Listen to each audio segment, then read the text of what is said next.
हरिओम हरिओम हरिओम।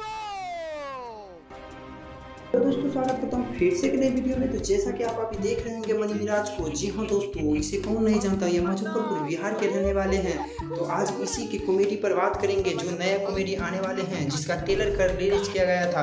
तो जो पहली बार मेरे चैनल पे आए तो वीडियो को लाइक करके चैनल को सब्सक्राइब कर ले, ताकि जब भी मैं कोई वीडियो डालूँ तो सबसे पहले आप तक पहुँचूँ। तो चलिए मैं बात करता हूँ। जी हाँ दोस्तों, एक नया कॉमेडी जिसका कल ट्रेलर रिलीज किया गया था, उस कॉमेडी का नाम है फूफाजी। जी हाँ दोस्तों, फूफाजी कॉमेडियन से भरपूर है।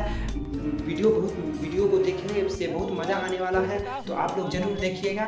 जिसमें आप सभी को साफ साफ दिखाई दे रहा है कि मुन्ना मैकर उसके फूफाजी बने हैं, और फिर से मनी मिराज एक औरत के रोल में आप सभी को दिखाई दे रहे हैं। तो जी हाँ दोस्तों, कॉमेडी बहुत भरपूर है, इंटरेस्टिंग बना है, कॉमेडियन से भरपूर है। वैसे तो आप लोग जानते ही होंगे, जब मनी मिराज का वीडियो आता है तो सुपर डुपर हिट होता है और कॉमेडियन से भरपूर रहता है, क्योंकि इसे कॉमेडियन का राजा कहा जाता है, कॉमेडी का किंग है। जी हाँ दोस्तों, तो इसी मेरे वीडियो पर पहली बार आए हैं तो वीडियो को लाइक करके चैनल को सब्सक्राइब कीजिए, ताकि जब भी मैं कोई वीडियो डालूँ मनी मिराज से रिलेटिव तो सबसे पहले आप तक पहुँचे। तब तक के लिए जय हिंद।